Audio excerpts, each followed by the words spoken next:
ঢ্যাঁড়সের recipe তো আপনারা অনেক খেয়েছেন, একবার আমার এই পদ্ধতিতে ঢ্যাঁড়স রান্না করে দেখুন, এর স্বাদ কিন্তু দারুণ হয়। তো চলুন আমার কিচেনে রেসিপিটা শুরু করি। Hi everyone, welcome to my channel, আমি দোয়েল।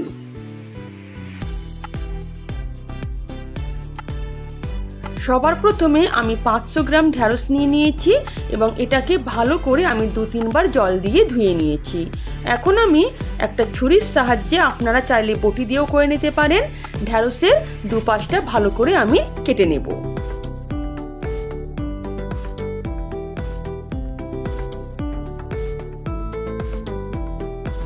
এবার মাঝখান দিয়ে ছুরি দিয়ে একটা কাট দিয়ে দেব এবং দেখব ভেতরে কোনো পোকা আছে কিনা।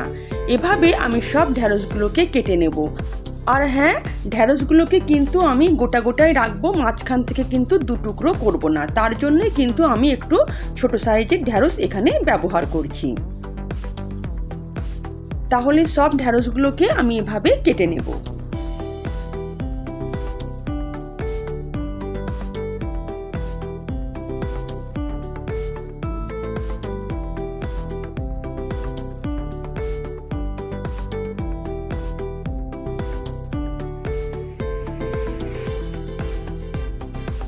ঢ্যাঁড়সগুলো আমার সব কাটা হয়ে গেছে। গ্যাস অন করে একটা ফ্রাইং প্যান বসিয়ে দিয়েছি। এর মধ্যে 1 টেবিল চামচের মতন আমি সাদা তেল নিয়ে নেব। তেল খুব ভালোভাবে গরম হয়ে গেছে। এখন এর মধ্যে আমি কেটে রাখা ঢ্যাঁড়সগুলো দিয়ে দেব এবং ঢ্যাঁড়সগুলোকে আমি খুব ভালো করে ভেজে নেব। একটু বাদামি করে কিন্তু ঢ্যাঁড়সগুলোকে আমি ভাজবো এখানে।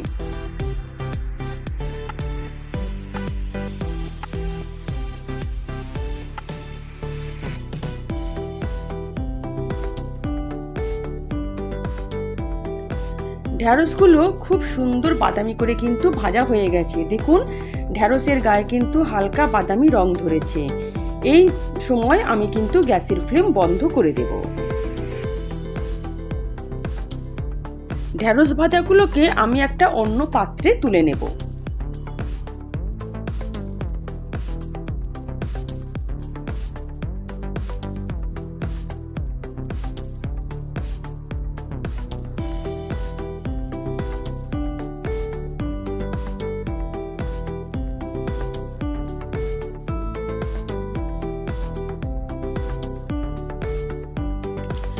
এখানে আমি ঢ্যাঁড়স রান্নার জন্য একটা বড় সাইজের পেঁয়াজকে খুব লম্বা লম্বা ফালি করে কেটে নিয়েছি।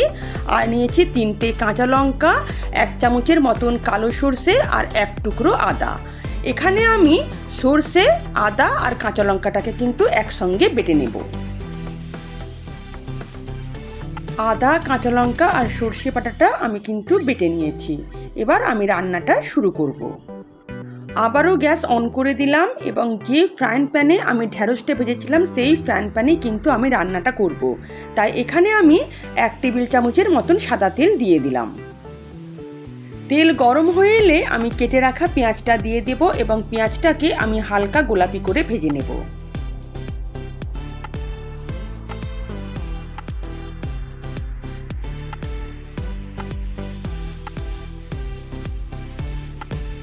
পেঁয়াজটা হালকা গোলাপি হয়ে এসেছে। এখন এর মধ্যে আমি বেটে রাখা সর্ষেটা দিয়ে দেব।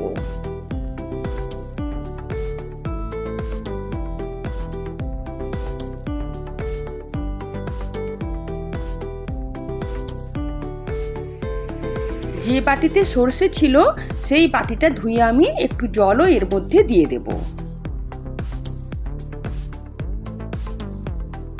এখন ভালো করে পেঁয়াজের সঙ্গে সর্ষেটাকে আমি ভালো করে কষিয়ে নেব, যাতে আদা আর সর্ষের একটু কাঁচা গন্ধ সেটা চলে যায়।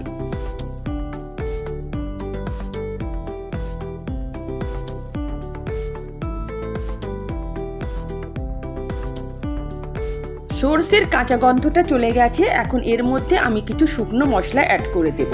আমি ছোট চামচের 1 চামচ জিরে গুঁড়ো দিয়ে দেব, 1 চামচের মতন দেব ধনে গুঁড়ো,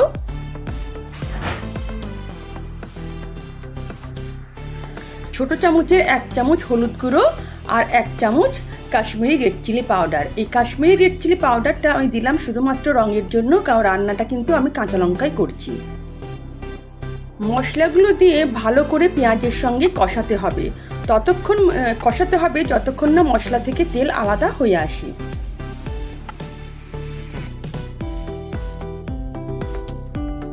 মশলাটা যাতে তলায় লেগে না যায় তার জন্য এখানে আমি একটু জল ব্যবহার করলাম।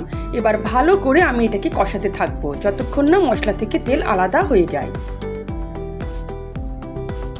এই সময় এর মধ্যে আমি স্বাদ মতো 1 চামচ লবণ দিয়ে দিলাম। ভালো করে লবণটাকে এর মধ্যে মিশিয়ে নেব। মশলাটাকে 4-5 মিনিট ভালো করে কষানোর পর দেখুন মশলা থেকে তেল কিন্তু আলাদা হয়ে এসেছে। এখন এর মধ্যে ভেজে রাখা আমি ঢ্যাঁড়সগুলো দিয়ে দেব এবং ঢ্যাঁড়সগুলোকে আমি 1 মিনিটের মতন ভালো করে মশলার সঙ্গে কষিয়ে নেব।